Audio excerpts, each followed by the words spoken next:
Okay, so just to talk through a little bit about, I'm excited to be here today and share what we've been doing at our school. I'm currently at Ashwood Spencer Academy, and I moved from a special school where I work. So it's really exciting to take on a new role and develop the SEN team in the new school, and making sure that we worked on that collaborative working to do that. So my current role, I'm Vice Principal and SENCO for leading on inclusion, engagement and wellbeing, and also an SEN&D researcher here at Derby University, which has a focus on inclusion and collaboration, which I'll be talking about later on within this presentation. So really excited to share a little bit about what I've done with our team, and hopefully it'll showcase some ideas of how you can also develop your own setting further. And there's loads of really good practice what's going on, which has come out from the SEN peer review. So hopefully this will just add to some things what might be useful for you. Our context at Ashwood Spencer, we are an inner-city school, and a lot of pupils are socially disadvantaged, and pupil premium is above average, and we have an above average number on SEN pupils as well. So this is really just to share my journey and develop what we did development-wise to help support the whole culture and develop a culture and the SEN team across the school. So the workshop overview really is just going to identify the link between behaviour and SEN, and also how our understanding of that is our starting point for supporting all pupils for inclusion. Demonstrate how collaboration developed a culture of inclusion within the school, and share how research circles can deepen collaboration, forming a professional learning community. So first of all, my starting point really when I came to the new school and was to look at what data was telling us. And I think, having that understanding and looking at what it was actually, how children were displaying and what that was telling us about pupils and inclusion was really important. So that was our starting point really, to take a deeper look and dig deeper to understand what our observations were telling us, and have them discussions with staff about what they felt was important. By having that and looking at behaviour, we had that understanding then that behaviour was a communication, and we could then start to unpick what that was telling us. So what was the reason behind the behaviours, and what was that displaying in regard to people's SEN needs? It's important that we understood and had that shared culture that behaviour was a communication, and it was important that we then had that way of developing it throughout the school, and what measures we put in place to support this. So we then went on to having a look at understanding the function of behaviour, and making sure that we were building them relationships with children. So making sure we had them incidental times when we'd drop in and have chats with the children, find out about them. And I think that's something as SENCOs that we do all the time. We dig deeper, and I know Jerry spoke about them pupil portraits, and understanding about how we can tap into the interests and what motivates pupils really helps with unpicking how we can then support them with behaviour and self-regulation. So using that kind of strategy, we then looked at proactive strategies and what were working. So identifying key staff who were really good at making them relationships with their pupils, and then getting them involved to develop and support others in helping support children with all needs and all different types of needs. So it was really important that we had that collaborative working from the start, and being able to implement the different strategies which we teach, and the teaching that skill that we desired. So it was about making them adjustments again, and about having different scaffolds in place. But if we didn't teach the skill that we wanted, we would see that behaviour, whether it was related to a communication need and having the means and the function to be able to communicate effectively with others, or whether it was just in regard to a sensory need and being able to self-regulate. So it was really important for us to be able to look at a whole and think about what kind of things we could do and put in place. So that meant we had to have that shared culture across our school, an understanding of the link that behaviour could possibly be a SEN need, but also pupils who had needs for inclusion, they might display different behaviours, which may be challenging to us. So it is our understanding and rethinking about teaching a behaviour, just like we teach the rest of the curriculum. So it's important we taught the behaviours that we wanted to observe in our pupils. So if we think about how that can be understood and put in place, it's about recognising really and identifying difference, and that's something that is important and something also to celebrate. So we all experience our lives from different perspectives. This means that what we can perceive as a truth to one of us, it can be seen totally differently and as a different perspective to someone else. So if we look at this cartoon picture here, for example, we've all got the same exam. They're all going to have to climb the tree. Now, to the examiner, that seems fair because he's asking everybody to do the same thing. They're all on the ground, they're all at the same starting point, and they've all got to achieve the same goal, which is absolutely fine, yes. However, we can perceive how that will be different to the different types of animals, for example. So to the monkey, climbing the tree is natural for him, it's easy to do. Therefore, he will perceive the activity as fun and no presented behaviours.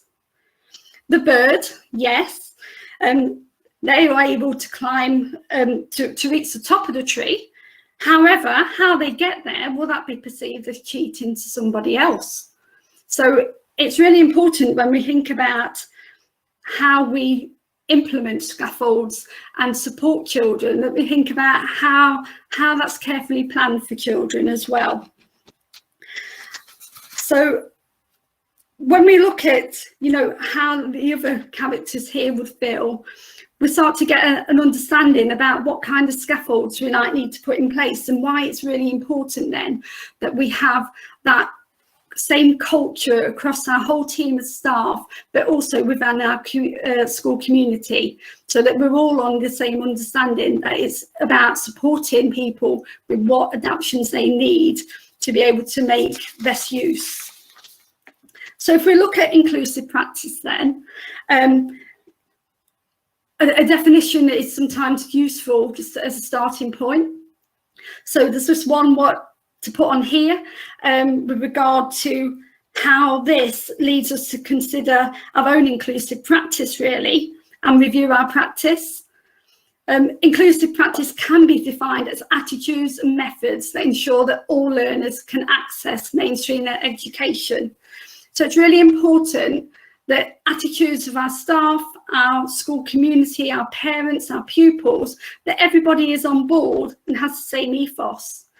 It's important for us all to be working together, unpicking what kind of things are behind the behaviours that we're seeing within our classes, so that we can look at SEND and the provision as a whole and unpick what's working well and where we need to put our scaffolds in place.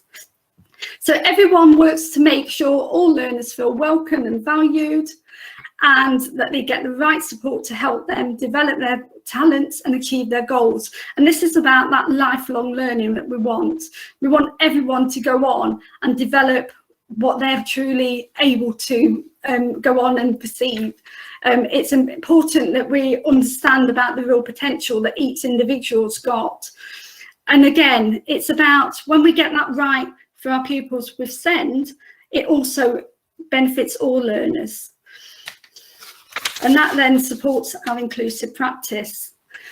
So if we're looking then really about behaviours and how that, what that's telling us, it's really important that we have that understanding about how behaviour impacts on us and what kind of thing, and how that's linked into SEND and our ways of communicating a need. So there's lots of different points around behaviour and how we display our behaviours. There can be internal conditions that occur within our body, and that might contribute to challenging behaviour. For example, if we've got sensory sensitivity, that can develop how we feel about, you know, with regard to our 8 different senses, our tactile, auditory, visual and sight, but also our taste and our smell. That can have different impacts on our everyday way that we manage ourselves within the class. Our proprioception, knowing where our body is and what it's doing, that's really important for us to get that feedback. So a child who's lining up and keeps pushing in front of somebody or keeps touching the child next to them, maybe it's an internal condition what we've not quite worked out, and we need to think about what kind of other activities we can replace and scaffold that with. It's also about our vestibular processing, that child who also always looks upside down and is swinging on the tables and everything else and rocking on the chairs. Maybe it's because they've got vestibular processing. So what kind of scaffolds can we put in place for that child? There's also our internal GPS system, our interoception, and how that supports us in knowing about how our bodies work, about understanding the physiological conditions of your body, about knowing when you're hungry and how that's making you feel, and then how that might be needing displayed in a behaviour of some kind, about our heart rate, whether we feel that cortisol levels are going up or down in our bodies and making us feel anxious. It's about self-regulation then, isn't it, as well? We've also got our external conditions as well. So conditions or events occurring outside that the person increases the person and the chance of a behaviour occurring. That might be due to the noise of the room, the sensory overload with regard to wanting to escape, or it may be a film of failure that they can't engage in that lesson, that they haven't got the correct scaffolds. So maybe that might be one of the reasons with regard to that. We've also got that social attention as well. The child who displays behaviours such as shouting out, calling, grabbing and self-harming. By understanding all these different behaviours and having that shared vision across the school about understanding it as a communication, we can start to develop then more proactive strategies and putting them in place. We've also got things like our tangibles as well, when children want to gain an object, an activity, attention from the person. So what kind of things is that telling us about their SEN need, and also, again, linking to that behaviour. So it's really important that we get everybody on side when we're thinking about this and recognising the link that behaviour has with regard to communication, and it supports us about understanding differences and our early identification then of SEND as well. So to do this, it requires collaboration, it requires a greater creation of culture that supports inclusion. So just really to talk about our journey and share with you some of the things what we've implemented at our school. As a starting point, we had about the planning part of it. So again, like I said, looking at the school development plan, looking at behaviour within our context and SEN needs, and just having a good listening in, and using your eyes and ears just to find out what actually is happening within your school before we then develop what needs to be done. With regard to auditing and understanding, it was about understanding the culture and the context of our school, understanding about the pupils and what kind of weekends they may have had, what kind of support will need to be in place for a Monday morning, what kind of things could we support our families with, what were they struggling with at home, especially within our lockdown. So thinking about different scaffolds, what we could provide as a school, but also for our whole school community. This then focused on developing our behaviour policy and looking at day-to-day strategies, what we could implement and put in place. There was also other policies about inclusion and equality policies, were all fed into that, about developing that culture that we wanted to have within our school.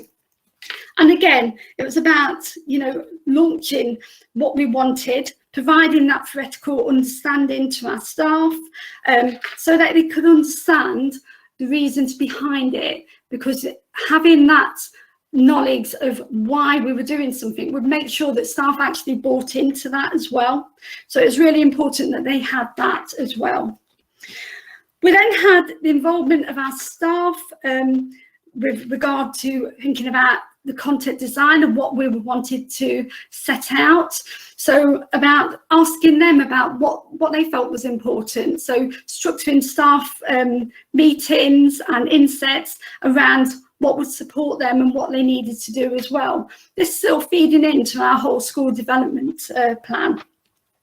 We also had delivery and understanding, so how we responded to involving staff and developing them within their own practice. So making sure that they were really involved with how we delivered the staff meetings, but that they had a voice as well, and making sure we drew on their own experiences and their knowledge skill base as well, because a lot of staff have got a lot of knowledge which isn't always utilised effectively really within schools. So it's making sure that their knowledge was shared, but also about motivating further CPD and revisiting that as well. As we went on, we looked at also about that reflection, keeping up to date, reviewing what was working well, and then providing bespoke individualised CPD as we went along. Throughout this, we also had some coaching going on as well, which I'll explain to you in the next slide. So this was a focus for CPD for staff, and it was threaded through our school development plan as well. So this was used from Tom Sheridan, and it's in the reference list if anyone's interested in that. It's something that we introduced to all staff, and they were involved in it with an instrumental coaching model, which provided like the graphics, and it helped support staff, giving them strategies to focus on. So staff worked with a buddy, and all staff were involved, both teachers and TAs, and they were buddied up with different partners according to what they wanted to focus on, but also because of different experiences, what different people had to offer. They also had a lot on one of the sections on this, which I led on. SLT were all linked to it. So we had ones for curriculum, ones for assessment, behaviour. So they had different approaches, which you would have a SLT lead, which they could then feed into as well. So by having this, it supported our quality first teaching model really, and our universal offer. It considered about what was happening in their own classroom, and they could decide an area that they wanted to work on to develop, and that would support them with different strategies to put in place. It might be to do with scaffolding, it may be to do with behaviours and developing routines consistently, but it's a real way of getting that thread of SEND threaded throughout our whole school community. There was a chance for them to trial and practice systems, and because the book focused on that instrumental coaching model, the focus was on the book and not about looking at what was going well or not in the lesson, but actually going back to the models, what were being used. And I think staff found that really useful as well. There's also a development and opportunity to collaborate with others, review their practice with their partner, but also you had a lot of teacher talk and that professional learning community of others discussing what would work well and have you tried this strategy. And that was really a good way of developing that culture and keeping them, you know, what they were up to kind of thing in that knowledge base. Within the staff room, within the corridors, it was all chatter about what was working well and what they wanted to develop next. And that reflection had a greater collaboration across the team as they developed a plan, discussions around what would then happen and what the impact had been as well. Within that, we also had different say staff meetings going on with regard to inclusive practice as well. So we led on what was going well and thinking about inclusion as a whole, looking back over time and thinking historically what had inclusion looked like or what wasn't inclusion, thinking about language, what was used in the past and what kind of things we could then implement. So our staff came up with their own inclusive practice of what was working really well. And I think this really links into how staff are feeling, what was supportive of them and what worked. But it also helped us to identify what else we could be doing really, and what more we could add. One part of you know, working with across a large school team, and you know, when you're working on collaboration and wanting to get them everyone involved, it's really important to identify those people who can sparkle and are really committed and enthusiastic about supporting inclusion. So by identifying those key people who could drive inclusion across our school, we could then help them to roll it out as well. So getting them all on board, and then it suddenly starts to spread across our whole school community about sharing that great practice, their knowledge and attitudes. So a lot of staff had, we had staff who had a lot of knowledge and had done different kinds of training which would support pupils with SEND. But also we had a lot of staff who had great attitude to supporting children with SEND, that great relationship. And by working together in collaboration, we could improve our practice, you know, about how we implemented that and what kind of culture we wanted to create for our children and our families. So it was important to not make assumptions as well, you know, to be the ears and eyes on the ground as well, to have a look about what was happening, and also to support people, not to assume that they knew exactly how to support individuals, but also to ask them as well, is there something what I can help with, what kind of things, you know, or getting somebody else to do that, because it's very hard sometimes to come up and discuss what's difficult. So it is important for staff to have the correct induction, and it's important to have that kind of coaching model where you could adopt it. That was the practice within the school, and it was about learning together. This is our approach really to inclusion, and what kind of things we then came up with regard to supporting and our wider view of SEND. So my role sits in the middle. You know, I'm there to support and liaise with the principal, the governors, the trust, other members of SLT. We all filled in, our safeguarding team and attendant officers. This all supports our inclusion, and it's underpinned obviously by legislation and also by the code of practice.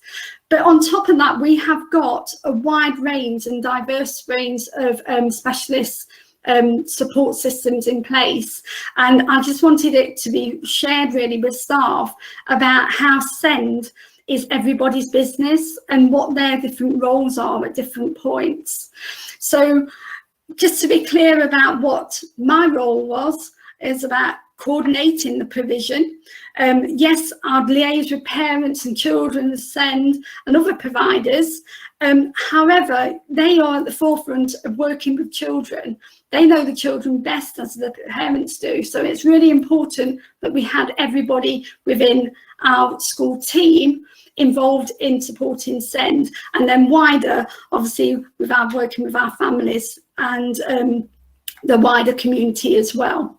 So we have our assistant SENCO, who leads on communication and interaction, and she liaises with a lot of the speech and language professionals. We have communication practitioners as well, who underpin with more specialised support. We've also got different provisions which support children in total communication environments. And we've got our learning and behaviour mentors who also provide different types of interventions to support children's social and emotional mental health, but also our communication practitioners in regard to supporting children's speech and language as well. But our teachers, they're implementing at all levels. Our TAs, even our play workers, they're working with SEND alongside the pupils. So it is really important that we had this understanding about everybody's role, everybody working together to support all children, and making it clear that, who else we could provide to support them on their journey. So one of the things what we looked at was working in collaboration, was about building our SEN team. So identify the expertise already in the school, what skills and knowledge can we tap into, understand our current offer and what it was, and how do we know if our inclusion was working. So we use the Jamboards to get everyone involved about what expertise was going on with the school, thinking wider from just like the SEN team, what they knew, but knowing about different staff who had different skills and knowledge. And that was really key to developing what we had to offer. We also had what kind of support would be in place, which is different from pupils who are receiving without SEND or receiving. So what kind of inclusion did we want to put in place? And this is what staff were coming up with, what was happening, to show off our good practice. And then it was about, how did they know if the support was working? What kind of things could they talk about, and that inclusive culture? So it was developing, again, that link between behaviour and SEND, but also that they were developing children's communication. You can see there, they're thinking about self-regulation and working with parents. The child voice is supported, and that was real progress. So looking back at collaboration then, the impact, what that has been, it's improved our relationships with our staff team by having that professional learning community. It supported staff, pupils and parents as well to be involved and making sure feel that they're being listened to as well. It's also improved our proactive practice for making sure we get them strategies right in place for children, and making sure that SEND is visibly evident within our provision, that we've got all them sensory equipment in place where they need it, and individual timetables, the language levels are correct as well. There's also that deeper understanding of the graduated response. We did 3 sessions just based on graduated response and how that would look, and the use of EduKey, which we use as a provision mapping. And all staff now know how to implement this and how to review it. So that's working a lot better now. And because everyone's mind is on the forefront and inclusion is their focus, it really does support our parents and our carers as well with implementing that. That collaborative practice has really developed our inclusive practice and promoted the culture and ethos of our school. So this also links into my own research and using research circles as a collaborative tool. So I'm currently conducting my ED at Derby Uni, and the way that we've done this is that staff were involved in this, and also parents as well as part of the research circle. So the research circles were used to develop an intervention, and the research was quantitated study, and it measured sign accuracy levels of 10 pre-selected signs at 3 points of the intervention to measure any impact. But it also used research circles to develop the intervention and discuss the practitioners' and parents' views, and they were documented as well within the research. So a research circle then, it's got a theoretical starting point in action research and participant-orientated research, but the aim is that we create a beneficial meeting between theory and practice. So we discuss what's happening and theoretical practice relating to the intervention, but also look at pedagogy of how that's being delivered within this research. So we use this and we use professional learning community. So that was a collaborative tool. It's inclusive and it improves outcomes as well. So it was about the culture of the school and influence on all levels, because it had like almost like a Russian doll effect. We had the gatekeepers with regard to our governors and everything involved about what was happening.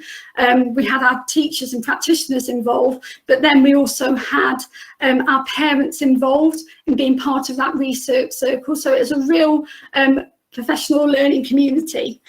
The research circles were both with regard to inclusive, because we made sure that everybody was involved, and we use the use of Teams platform to support collaboration with that. We took what worked well with our online learning and made that into supporting the use of research circles, where parents and practitioners working together, discussing, learning what was going on within the intervention and developing it further. Stages of the research circle then. So we had stage one, where practitioners only came in. They would discuss the rate intervention, which was going on. And the reason for this was to do with safeguarding, really, and the use of photos and video clips were used. So that's the only reason why parents weren't involved with that, because of having a wider group of children.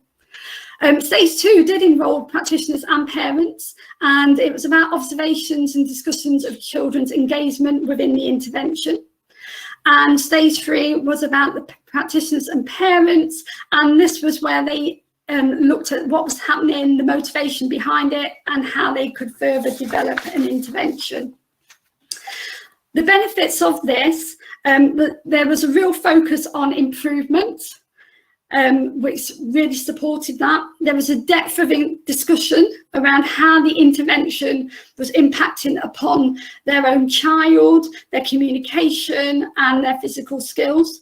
There was real collaboration between practitioners and also parents, and there was further CPD, it highlighted, about further development and ways of supporting our SEN team to understand more theoretical understanding of sensory processing, of communication, and how that linked with them wanting to be involved. So again, it was about that additional talk and focus.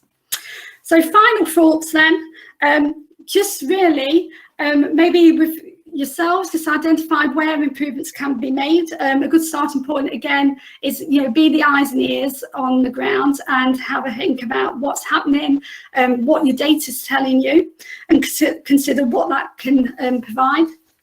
Think wider than your SENCO. Who else in the school is that knowledge, and who could disseminate different experiences and inspire other practitioners. So think wider links to outside schools or agencies as well.